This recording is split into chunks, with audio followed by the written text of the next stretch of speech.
اعوذ باللہ من الشیطان الرجیم بسم اللہ الرحمن الرحیم اللہم صلی علی محمد وعلی آل محمد کما صلیت علی ابراہیم وعلی آل ابراہیم انک حمید مجید اللہم بارک علی محمد وعلی آل محمد کما بارکت علی ابراہیم وعلی آل ابراہیم انک حمید مجید۔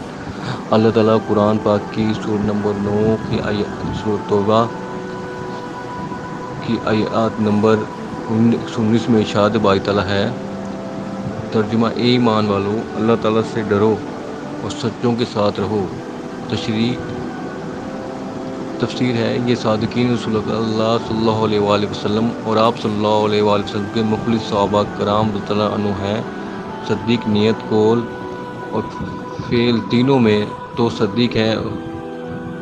ہوں تو صدیق ہے، ورنہ فعل قول کے تکذیب کریں تو یہ بھی صدیق نہیں۔ اس لیے جو لوگ اپنے اخلاص اور قول کے مطابق عملاً تبوک کی طرف نکلے بھی وہی صادقین ٹھہرے اور ان کا ساتھ دینے کا حکم دیا گیا۔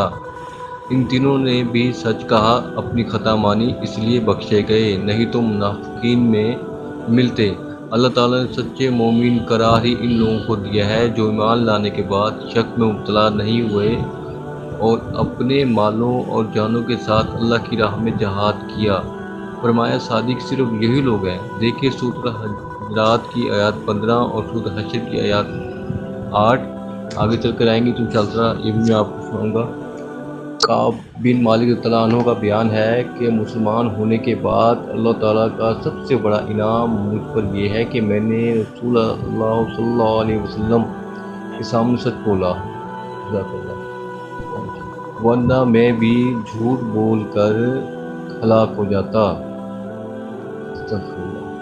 جس طرح دوسرے ہلاک ہو گئے۔ بلکہ اللہ تعالیٰ نے سچ بولنے کے انعام میں ان کی توبہ کا تذکرہ قرآن میں فرمایا جو قیامت تک پڑھا جائے گا۔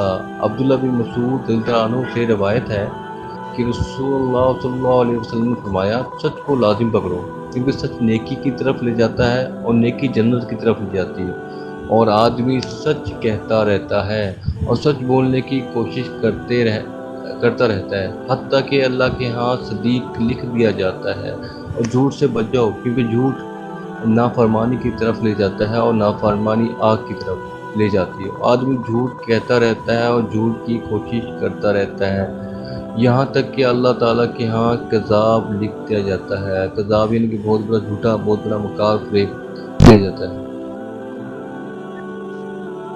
میرے بھائی دیکھا آپ نے، ایک جھوٹ بولنے سے بھی ہلاک ہونے کا مطلب یہ ہے کہ اسلام کے دائرہ کار سے نکل جاتا ہے بندہ۔ اور ہم کتنے جھوٹ بولتے ہیں، سوچیں، اور کتنا کچھ کرتے ہیں۔